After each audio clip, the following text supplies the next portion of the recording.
And hello.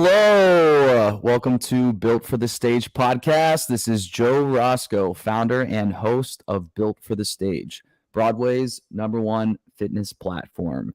With clients in over 20 Broadway shows now, the West End. We have clients in Germany. We're actually going to chat with one here in just a few minutes. This is all via an interactive fitness app. So if you want to try it out, go to builtforthestage.com, where our main mission is to build a bridge between the theater community and training like the actor athlete that you are. Builtforthestage.com. All right, let's get on to our special guest. As always, got connected with our guest via just working together with fitness and just kind of getting ourselves ready for the stage. They were on tour with Hamilton for 4 years in the States and recently hopped on over to Hamburg, Germany, where they're in the production of Hamilton, serving as one of the dance captains. Please welcome to the show, Joshua Rivera. Hey, Josh. Hey. How are you? Welcome to Built for the Stage podcast. You were just sharing with me before we hit record that you get 24 days of paid vacation over there in Germany. How amazing is that? Yeah, it's shocking. Like when I first heard of it, I was like, "There's no way," and I couldn't believe it. And then also because we started in 2022, I had also those days from last year.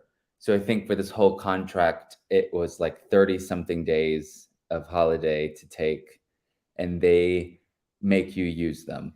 Do they regulate it anyway? Like, can you use them all in a row? Can you say, "Hey, I'm going to take a 30-day vacation. See you later"? As long as no one else has time off at that time, yeah, you could totally do that. You can just be like, I'm going to peace out for a month. I'm going to travel and go everywhere. Uh-huh. Um, and yeah, they've got no problem. Do you have any vacation plans? Do you have anything in your mind that you want to do? Yeah, well, I've done already. I went to London. I've been to Paris. I've done Amsterdam, Copenhagen, Berlin. I recently was in Spain doing Barcelona and Madrid with my parents who came to visit me from Chicago. And then next up is Lisbon. And then I go to Italy in August.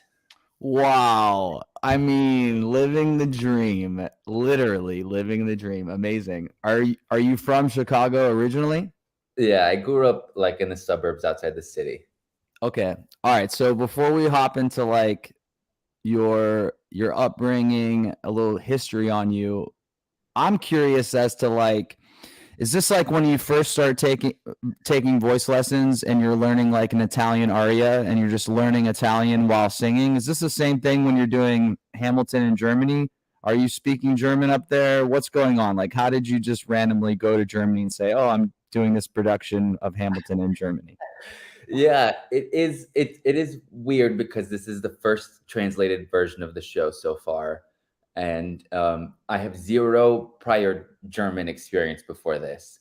I just, when I heard this was happening, I was like, I need a change. I need to switch it up. I had been on the road for so long, and the road gets tiring after a while, and I can't complain too much because 2 week stays in the city are long for some productions. But for how we had been before the pandemic, even like the 2 weekers, one after the other, just they were tough. And Germany kind of popped up, and I was like, oh, I would do that. I know the show already. I've done it for years. I've swung the show. And the hardest part is going to have to be to learn the show in German. And so it was a lot of back and forth. And then one day they were finally like, all right, we'll take him. And so that happened, and it was quick. I only found out about a month before I had to leave. Wow. And are you the only American in the cast? How many Americans do you have in the cast? There are more Americans, but a handful of them have been here for years doing other shows. I'll say I'm the freshest American on the show.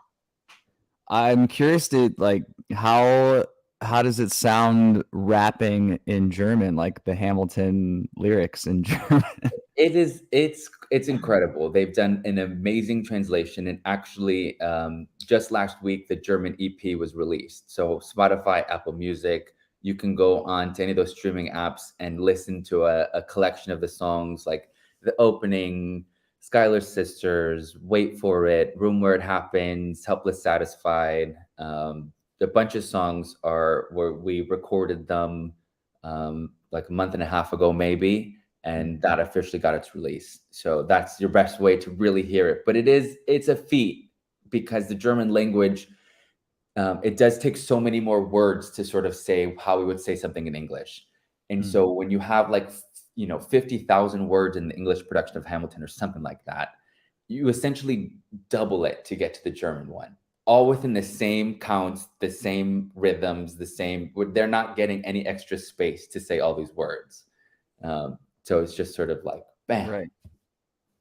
Right. Okay, well then I know what I'm listening to the second we're done with this interview. I'm gonna hop on over there and check that out. Okay, so going back to Chicago, when does like performing start for you?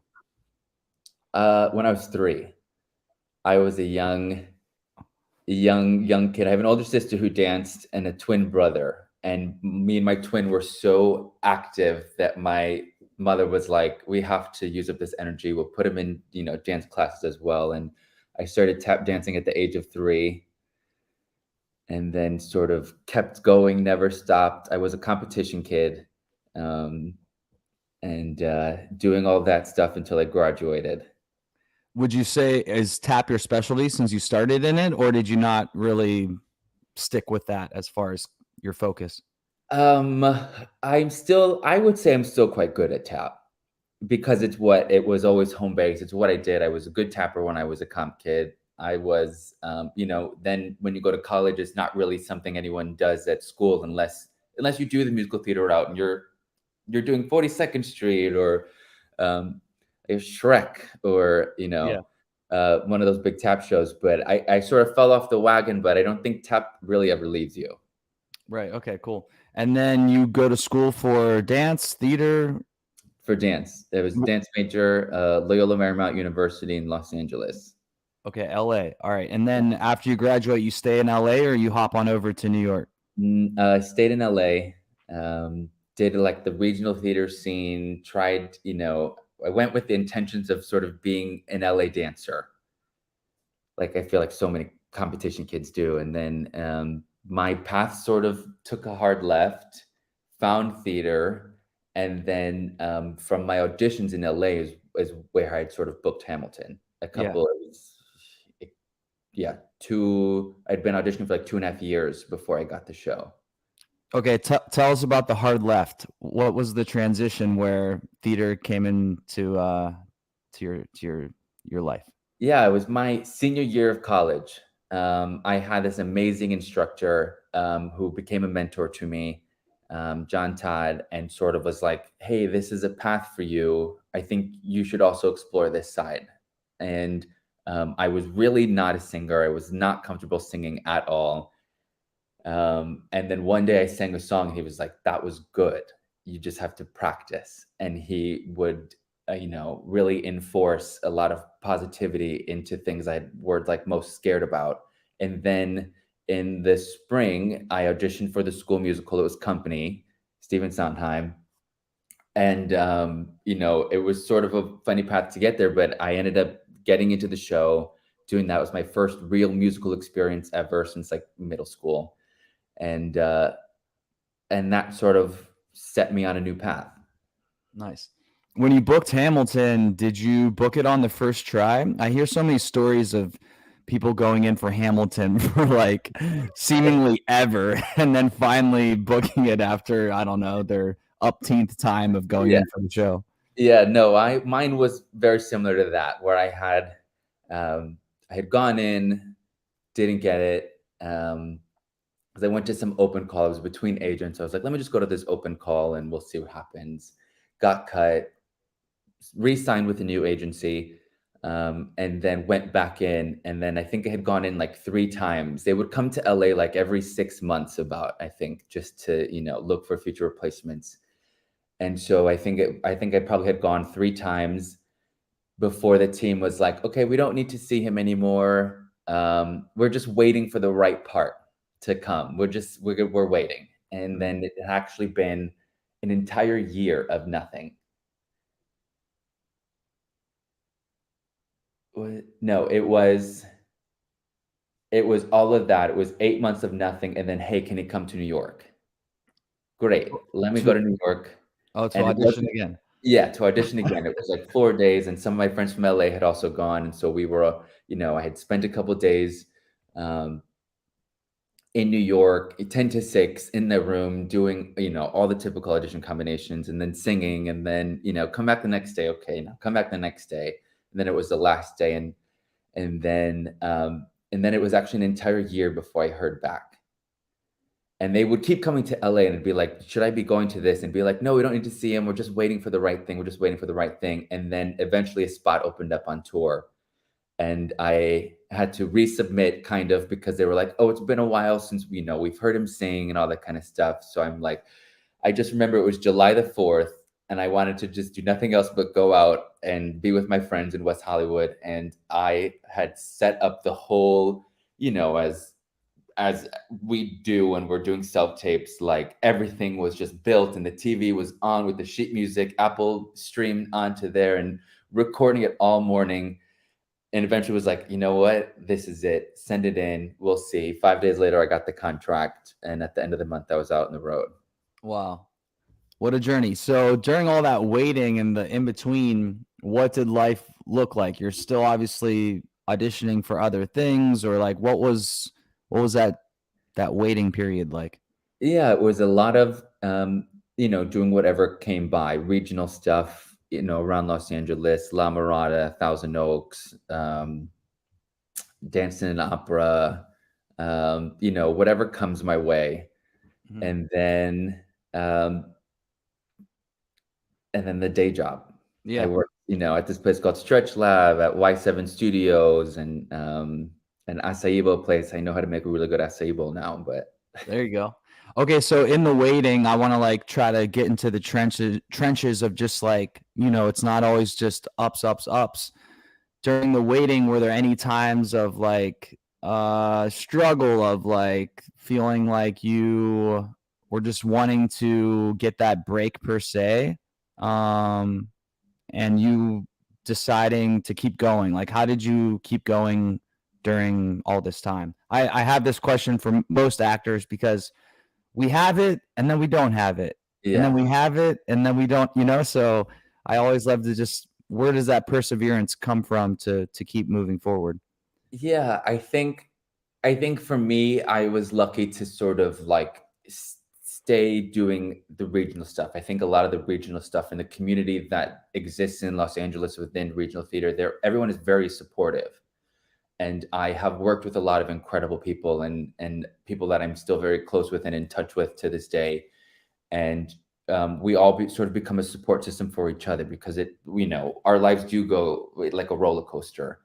And I think, I sort of had to accept a lot. I had given up on Hamilton. By the time I got that contract, I was like, okay, that's just not going to happen. They don't want to see me anymore. We're good. We have to take a break. Where's my next shift then? If it's not going to be Hamilton, I have to keep focusing my energy somewhere else. And having sort of that support system to sort of help be there for me, I think is what pushed me. And I've got incredible family who also 1000% have supported everything I've done, and relying on that even in hard times, knowing like um, it is okay to stop, it is okay to take a break, it is okay if you need to like run home for a month and re-find yourself and re-find your passions and get excited about it again, because I absolutely had to do that. I did. I left Los Angeles. I said I just need to leave. Went home and had to have sort of that breakdown to sort of then rebuild myself back up and then keep pushing and keep showing up to auditions and keep the faith. Yeah, when was this when you went back to Chicago, just timeline wise? Um,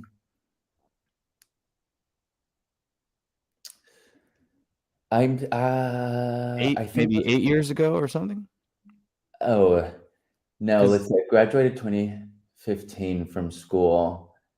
S- Probably like a year, like a little over a year after graduating from university. Okay, so maybe like 2017-ish. Yeah, I think it was about 2017, 2016, maybe 2017. Then I was like, um, yeah, I'd been in for the show a bunch because I think 2017 was when I went to New York. So probably the fall of 2016 was the time I was like, I have to go. Yeah. Okay, so during that time, how did you reset? Did you just like step away and just let life take you, or did you do anything like intentional? Like when you went to Chicago, I'm gonna focus on myself and XYZ regards.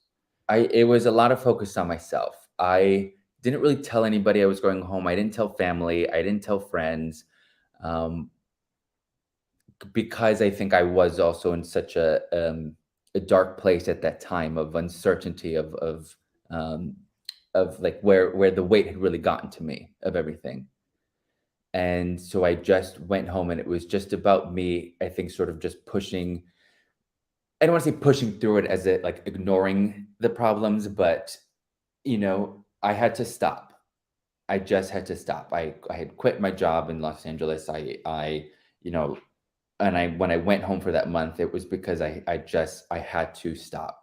Yeah. There was nothing else I could do than start again from the bottom, emotionally, mentally, and physically before I felt ready to then go back to LA. Okay, so how did you feel ready? When was it that you're like, okay, I'm ready to go back? Um, I don't know. I think part of it is, when you can't live with your parents anymore, and Ready, whether I'm ready or not, I got to get out of here. yeah, part of it is like, okay, you have to be ready. You have to go back to live your life. I think was when I started, for me, when I started missing things. Like I think I once again felt the longing to do things again, and I think that's when I knew I was ready. Got it. Cool. All right, everyone that's listening, like, you know that you've been there and you know that we've all been there. So I just wanted to kind of highlight this to say sometimes you have to take the one step back to take two steps forward. So thanks for sharing that, Josh. Um, So speaking of like keeping or like finding newness or energy or just like that excitement for life, when you're in a show, when you're in Hamilton, no matter how good of a show it is, like a prolific show like Hamilton, how have you reinvented your day to day to keep that fresh feeling? Um, yeah, how has that journey been? Because I'm sure, like anything, it's a job. It becomes work, and no matter Yeah. how cool the show is, it's still work. So yeah, how have you approached that? Um, I think when it came to life on the road, that was one of the big things you just sort of had to do because traveling so much and then just going in and doing the show and you sort of just kind of when I was a swing, it was just about like clocking in, doing the show, showing up. It just becomes like you just go. I can press play on my body as soon as I hear bump, bada ba bump, bump, bump. I would tell myself what track I am, just press play and then go through the show. And to sort of break that up, it was about exploring, all the places we would go to. And then when it came to coming here to Germany and sort of taking on a new role of dance captain, having a lot of responsibility, um, it took a long time to refine that because it was, the second we opened, it was also about getting all the swings and all the standbys and covers into their next tracks and into their next tracks. And so for the first 3 months, it was nothing but the show. And we started doing like family dinners with some of the people that I'm closest here with to sort of break that up, which helped because it was so, mentally exhausting to not only increase my knowledge of the show because I'd only been doing those 6 tracks for the 4 years and I didn't have to worry about anything else. Then I had to double that with all the female tracks, all the principal tracks, and be the only person here who's ever done the show. After the creative team left, it was just me. Mm. And that itself came with a lot of extra responsibility and a lot of extra questions and attentions and things that I had to take on. And so once it came to about breaking up that schedule here in Germany and all that kind of stuff, it became really about these dinners, and I found a lot of comfort in cooking, and specifically actually really baking for my friends, because it's sort of the time I can like forget the world, come into myself, take all the ingredients, and then show up to work with delicious treats and make everybody love me more. Okay, great. I'm glad you brought that up because I think it's so important that we can't just be so consumed with our career or theater because, like you said, you just need that break. So besides the cooking, baking, what other things in your life are not like performance related that you enjoy? It's a getting to know you section, if you will. Yeah, I mean, I have while I was waiting for 4 o'clock to hit, I do have my Nintendo Switch Okay, playing there we go. There we go. Zelda Legends of Tears. Um, Is that your favorite game right now? right now, it has consumed my life. I think Well, with a lot of people who are into that. uh, I also I do, with all these trips I've planned, I take a lot of pride and care into planning these trips, and we joke around. And I used to do it on tour for a lot of my friends, where if we were in a city where like we didn't necessarily want to spend the day off in the city, I would come up. We would call them trips by schwa, because a lot of people in Hamilton call me schwa. uh-huh. That's my nickname, and I For would organize. Joshua, yeah? Yeah, for the end. Yeah. It was an old high school nickname, and I would organize these things called trips by schwa for me and my friends, and we would go find like a cabin somewhere. I would pay for everything up front. I would get all the food, get all the alcohol, organize the menu, get a big enough place, organize the rides and all that kind of stuff. And I was just like, everyone just show up and pay me at the end. And those kinds of things are also like a labor of love for me. It makes me feel so good. It's stressful leading up to it, but it makes me feel good to sit back then and be at dinner with my friends on tour, and the people that I call my family, and just to see them enjoy themselves and create amazing memories off that kind of stuff. So that also is one of my big things. If you could remember from your tour days in the States, what if you like made this a thing, like a business where you would sell your nationwide tour guide to other actors on tour so that they didn't have to do that work. They could just be Yeah. like, oh, tours by Schwa. There it Yeah, is. yeah. We used to joke about it. Me and one of my good friends who is Angelica, Stephanie Umo, who's Angelica on the Angelica tour.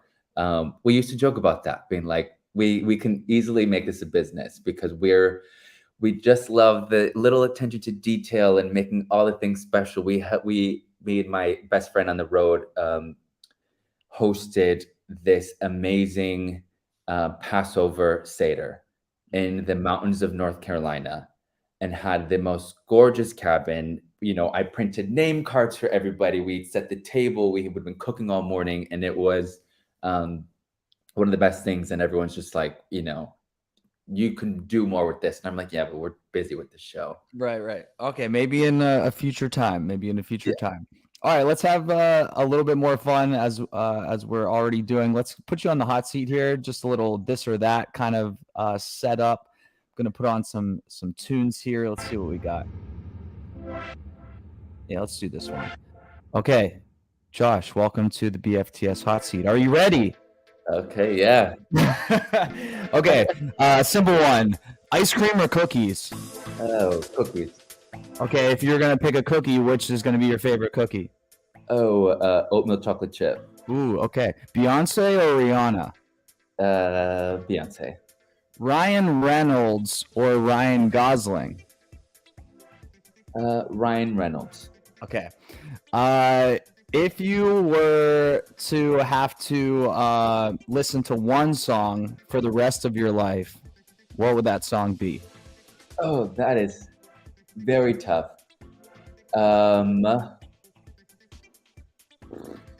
Right First thing, now, yeah, first thing in your head. Here we go.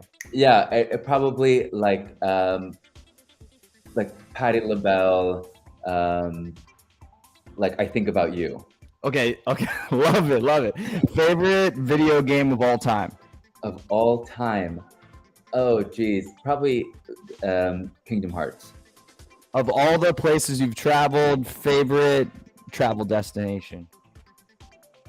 Of all the places I've traveled, probably right now, especially since I just went there, Barcelona. Fred Astaire or Gene Kelly? Gene Kelly. Okay. Last question. If you were to be able to like travel in time, past or future, where would you go and what time period would it be? Um, I probably wouldn't go that far. I'd go to like London in the 70s. Beautiful. All right, you are off the Built for the Stage hot seat. Congratulations. Thanks so much for playing that. Super fun. Okay, the chocolate chip oatmeal cookies. Do you make those yourself as well? I do, yeah. Brown butter chocolate Is chip that one oatmeal of the cookie. is that one of the things you make that make your cast members love you all the more? It is one. My specialty are my M&M cookies, though. They're the most Oh, requested cookie. Anytime we have a dinner party, it is like, "But are you making your cookies?" I love a good M&M cookie. Do you like to make them crispy or soft? They're a bit crispy. Yeah, meats. That's my preference. I like a crispy cookie. All right. So before we say goodbye, just wanted to ask, just like, how have you been balancing fitness with your show? So oftentimes we hear so much that I or I hear so much. I don't have time. I'm in a show, or I'm it's too physical. I'm in a show. We actually got connected while you're in the show. So like, what made you be able to decide like I can balance this or I need this? Tell us a little bit about that. Yeah, I think the balance for me came a little bit, especially once rehearsals really slowed down, because I was not, and I probably should could have used better balance, while I was in all those rehearsals, having to teach the show. But now that things have slowed down a little bit, I can stop and have more of my day to myself and allot that time.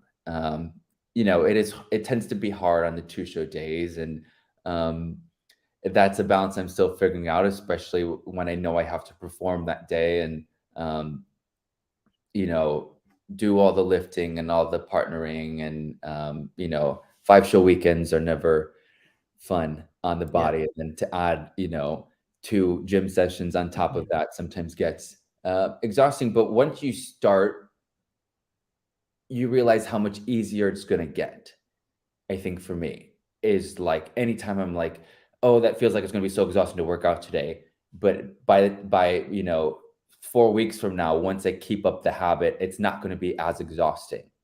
You will adjust, you will get through it. Just like, performing 8 shows a week, it's exhausting, but we eventually teach our bodies to get used to it, and I think for me, it's sort of the same, energy with working out and performing. Yeah. Once you sort of push past it, then you get used to it, and you're sort of able to find the groove of, having that workout, having that rest time, and then having the show.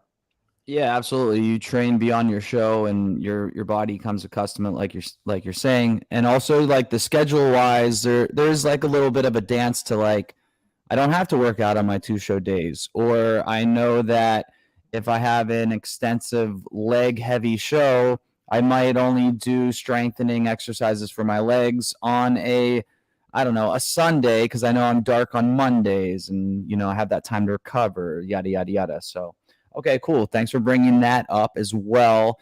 My last question for you while you're in Germany, I love food, Yeah. what like German dish is like your favorite that you've had over there? I, um, I don't think I've really eaten traditional German. Oh, no? I will say, I'm trying to think on it, like, snacks, I think probably are probably the most German things I've eaten of like the Franzbrötchen, Okay. which is it's like a pastry. Yeah. That kind of stuff. And like, especially during the Christmas markets, which are like glorious here in Germany. Mm-hmm. They've got a lot of just like German goodies that you can, take and walk around with. But I'm not like, you know, like Wurst, like sausages are really big here, and like, not. I'm good. I'm good. I'm good. All right. Hilarious. Let's end the conversation for now on that note. I love it. Josh, thanks so much for being on Built for the Stage podcast. Thanks for having me. My pleasure. All right, everyone. Joshua Rivera, Hamilton in Germany. Amazing chat with Josh. Make sure you check out the description of this episode where you can find Josh's handle on Instagram, where you can follow along with his journey over there in Germany. If you haven't tried out Built for the Stage, go to builtforthestage.com and we'll be on our way to chatting on that interactive fitness app. I'm Joe Roscoe. Thanks again. Don't forget, actors are athletes. Train like one. Later.